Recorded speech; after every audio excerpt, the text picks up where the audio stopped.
नमस्कार, दिन भर की बड़ी खबरों में आपका स्वागत है। मैं हूं दामिनी। इस बुलेटिन में आज बात होगी किसानों के आंदोलन की, प्रियंका गांधी की हुंकार की। बताएंगे कि फेसबुक और व्हाट्सएप को आखिर क्यों लगी सुप्रीम कोर्ट की फटकार। जानेंगे कि क्या बिहार में शुरू होगा दल बदल का खेल। और बुलेटिन के आखिर में बात अपने वादों को भूलती मोदी सरकार की। लेकिन तमाम बड़ी खबरों से पहले एक नजर सुर्खियों पर। केंद्र सरकार ने किया मैपिंग पॉलिसी में बदलाव का ऐलान। भारतीय कंपनियों के लिए किया गया ये बदलाव। पीएम मोदी ने कहा, भारत बनेगा आत्मनिर्भर। दिल्ली मेट्रो जल्द हो जाएगी पूरी तरह से कैशलेस और टच फ्री। यात्री करेंगे टचलेस क्यूआर कोड के जरिए सफर। स्वास्थ्य मुसीबत के चलते डीएमआरसी ने लिया फैसला। केरल की मलप्पुरम लोकसभा सीट के उपचुनाव को लेकर चुनाव आयोग ने किया ऐलान। केरल विधानसभा चुनावों के साथ ही कराया जाएगा मलप्पुरम लोकसभा सीट के लिए उपचुनाव। चेन्नई टेस्ट में बेहद मजबूत स्थिति में पहुंचा भारत। इंग्लैंड को दिया 482 रनों का लक्ष्य। दूसरी पारी में भारत ने बनाए 286 रन। अश्विन ने बनाया शतक। तीसरे दिन का खेल समाप्त होने के समय इंग्लैंड ने बनाए 3 विकेट पर 53 रन। और बढ़त के साथ बंद हुआ शेयर बाजार। सेंसेक्स 609 अंकों की बढ़त के साथ 52,154 पर हुआ बंद। निफ्टी 151 अंकों की बढ़त के साथ 15,314 के स्तर पर हुआ बंद।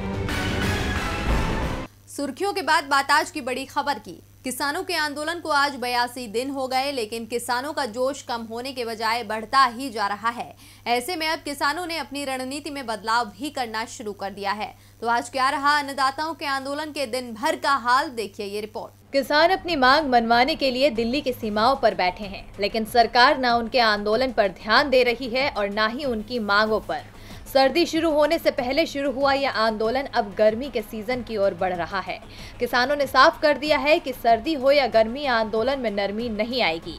किसानों ने अब गाजीपुर बॉर्डर पर गर्मी के लिए अभी से अपनी तैयारी करना शुरू कर दिया है। वहीं दूसरी ओर सरकार की ओर से लगातार हो रही अनदेखी के बाद अब किसान अपनी रणनीति में बदलाव करने में जुटे हैं, जिसके चलते किसान गाँव-गाँव और शहर-शहर पंचायत कर रहे हैं।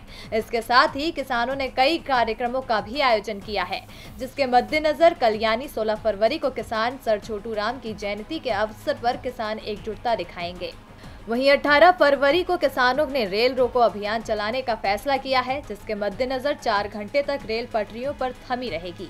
वहीं इसी बीच कृषि कानूनों पर भारतीय किसान यूनियन के नेता राकेश टिकैत ने चेतावनी देते हुए कहा कि सरकार ज्यादा दिमाग खराब ना करे। अभी तो किसानों ने कानून वापसी का नारा लगाया है, गद्दी वापसी का नारा नहीं लगाया।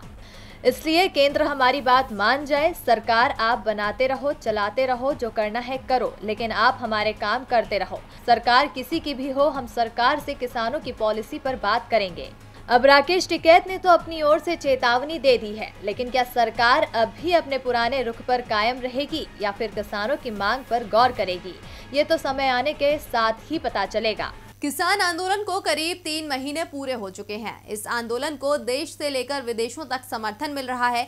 यहां तक कि कांग्रेस तो सड़क से लेकर संसद तक अन्नदाताओं के मुद्दे पर मोदी सरकार को घेर रही है। जहां राहुल गांधी मार्च निकालकर किसानों का साथ दे रहे हैं, वहीं प्रियंका गांधी महापंचायत में हुंकार भर रही हैं। आज वो बिजनौर में किसानों की महापंचायत में शामिल हुई और मोदी सरकार पर जमकर तीखे तीर छोड़े।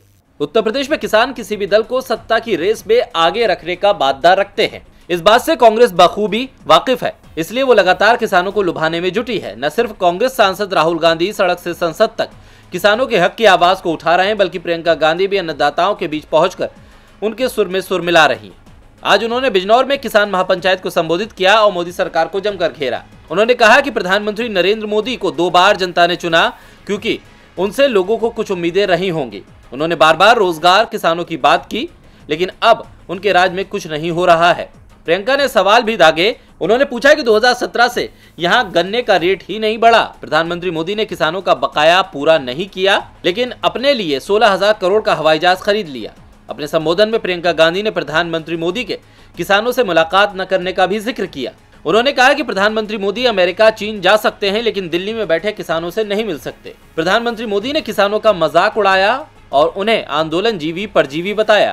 प्रियंका ने कहा कि मोदी जी देशभक्त और देशद्रोही में फर्क नहीं पहचान पाए। प्रियंका गांधी की ये हुंकार न सिर्फ मोदी सरकार के दर्द को बढ़ा रही है, बल्कि उत्तर प्रदेश की सियासत को भी गरमा रही है, क्योंकि किसान की हमदर्द बनकर प्रियंका कांग्रेस के हाथ को मजबूत करने में जुटी हैं। अब देखना होगा कि क्या उनकी कोशिश कारगर साबित हो पाती है या नहीं। कृषि कानून के चलते मोदी सरकार पर विपक्षी दल सवाल उठा रहे हैं, तो वहीं फेसबुक और व्हाट्सएप की नीतियों पर अब सुप्रीम कोर्ट ने सवाल उठाए हैं। फेसबुक और व्हाट्सएप की नई प्राइवेसी पॉलिसी का मामला सुप्रीम कोर्ट तक पहुंचा है, जहां कोर्ट ने दोनों कंपनियों को कड़ी फटकार लगाई है और साथ ही नोटिस जारी किया है। तो क्या है पूरी खबर, देखिए इस रिपोर्ट में। मार्क जकरबर्ग की कंपनी फेसबुक और व्हाट्सएप अपनी नई प्राइवेसी पॉलिसी को लेकर पिछले कई दिनों से विवादों में घिरी हुई है। अब मामला सुप्रीम कोर्ट तक पहुंच गया है। सुप्रीम कोर्ट ने फेसबुक और व्हाट्सएप को नोटिस भेजकर जवाब मांगा है। सुप्रीम कोर्ट ने व्हाट्सएप और फेसबुक से कड़े लहजे में कहा कि लोगों की गोपनीयता बेहद अहम है। आप 2-3 ट्रिलियन की कंपनी हो सकते हैं, लेकिन लोगों में डर है कि उनके डेटा को कहीं और बेचा जा रहा है। लोगों की निजता की सुरक्षा करना हमारी ड्यूटी है। आपको बता दें कि फेसबुक और व्हाट्सएप की नई पॉलिसी को लेकर सुप्रीम कोर्ट में एक जनहित याचिका दायर की गई थी। याचिका में आरोप लगाया गया है कि व्हाट्सएप और फेसबुक की नई प्राइवेसी पॉलिसी से लोगों की निजता का हनन हो रहा है और डेटा लीक किया जा रहा है। जो आरोप लगा है उसमें कहा गया है कि व्हाट्सएप और फेसबुक यूरोप के लिए अलग मापदंड रखते हैं और भारत के लिए अलग नियम है। ये सही नहीं है, जिसे लेकर अब सुप्रीम कोर्ट ने दोनों कंपनियों से जवाब तलब किया है। याचिका में कहा गया है कि दोनों कंपनी ने माई वे या हाईवे के दृष्टिकोण को अपनाया है, जो मनमाना, अनुचित, असंवैधानिक है। इसे भारत जैसे लोकतांत्रिक देश में स्वीकार नहीं किया जा सकता है। व्हाट्सएप व्यक्तिगत उपयोगकर्ता के डेटा को धोखे से इकट्ठा कर रहा है।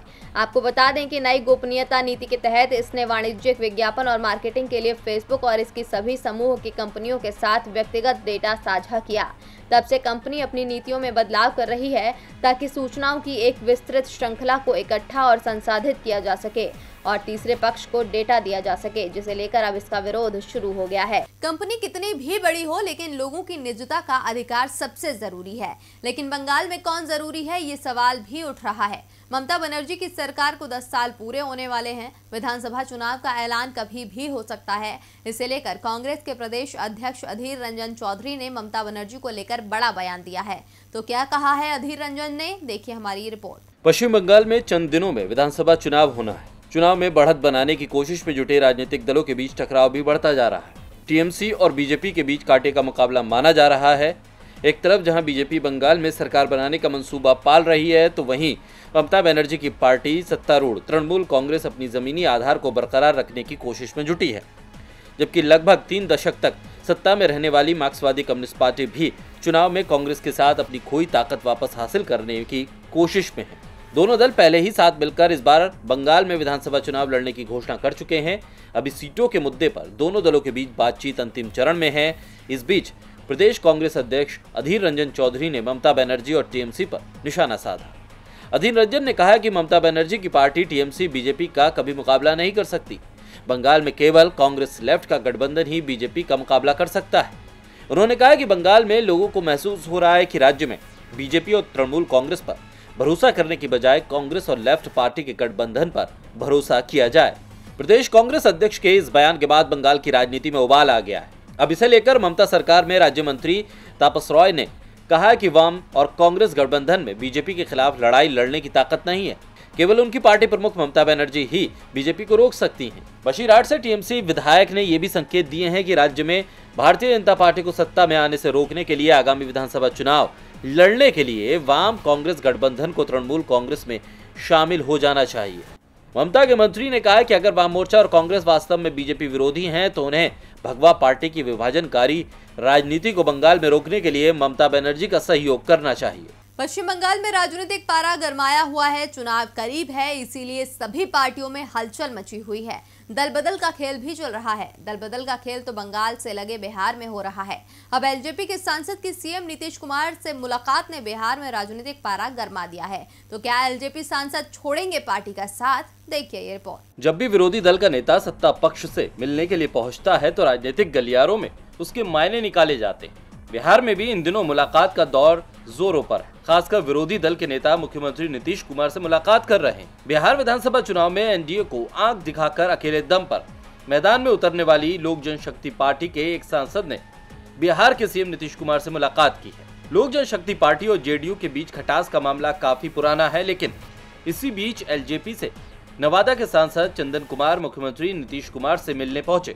जानकारी के मुताबिक चंदन कुमार से मुख्यमंत्री नीतीश कुमार की मुलाकात उनके आधिकारिक आवास पर हुई है। इसके बाद से बिहार के सियासी गलियारों में हलचल तेज हो गई है। हालांकि लोक जनशक्ति पार्टी के सांसद चंदन सिंह से जब इस मुलाकात की वजह पूछी गई तो उन्होंने इसे राजनीति से इतर बताया। मीडिया से बातचीत में चंदन कुमार ने कहा कि मैंने अपने संसदीय क्षेत्र यानी नवादा के विकास के लिए मुख्यमंत्री नीतीश कुमार से मुलाकात की। अब भले ही एलजेपी के सांसद इसे विकास से जोड़ रहे हों, लेकिन राजनीतिक गलियारों में चर्चा कुछ और ही चल रही है। कहा जा रहा है कि वो दल बदल कर सकते हैं। ये कयास इसलिए जोरों पर है क्योंकि लोक जनशक्ति पार्टी और जेडीयू के बीच बिहार में पिछले काफी दिनों से खासी खींचतान चल रही है। यही वजह है कि बिहार विधानसभा चुनाव में एलजेपी ने जेडीयू के खिलाफ अपने उम्मीदवार उतारे थे और इसका परिणाम बिहार विधानसभा चुनाव में एलजेपी को भुगतना पड़ा था। पार्टी के चिराग से रोशनी लेने के बजाय खुद ही अंधकार में पार्टी चली गई थी। इसलिए अब एलजेपी के नेता भी अपनी पार्टी से खुश नहीं है। ऐसे में दल बदल को लेकर अटकलें जोरों पर है। खैर, ये तो आने वाला वक्त ही बताएगा कि बिहार की सियासत क्या मोड़ लेती है। बिहार में जहां सियासी पारा चढ़ गया है तो वहीं कर्नाटक में भी पिछले काफी समय से सियासी हलचल तेज है। अटकलें लगाई जा रही हैं कि सीएम येदियुरप्पा को अपनी कुर्सी भी छोड़नी पड़ सकती है। इन्हीं अटकलों को बढ़ाते हुए बीजेपी के ही विधायक ने ऐसा बयान दे दिया है जिसके बाद बीजेपी प्रदेश अध्यक्ष ने विधायक को कारण बताओ नोटिस जारी कर दिया है। तो ऐसा क्या कहा बसनगौड़ा पाटिल यत्नाल ने, आइए दिखाते हैं इस रिपोर्ट में।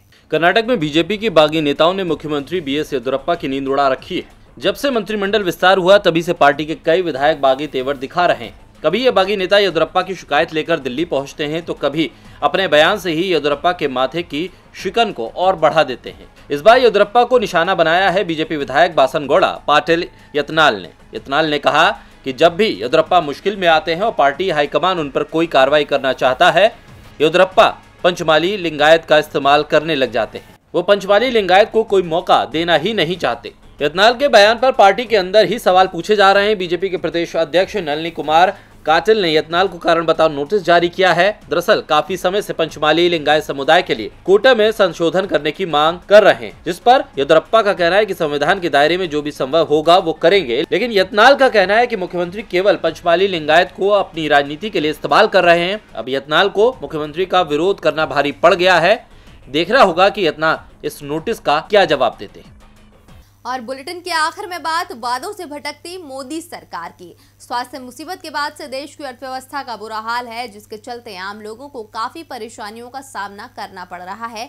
लेकिन जहां लोग राहत की उम्मीद लगाए बैठे हैं तो वहीं बढ़ते एलपीजी सिलेंडर, पेट्रोल और डीजल के दाम से लोगों को जबरदस्त मार झेलनी पड़ रही है। देखिए ये रिपोर्ट। 2014 के चुनाव अभियान के दौरान नरेंद्र मोदी के नेतृत्व वाली बीजेपी ने अपने घोषणा पत्र में 346 वादे किए थे।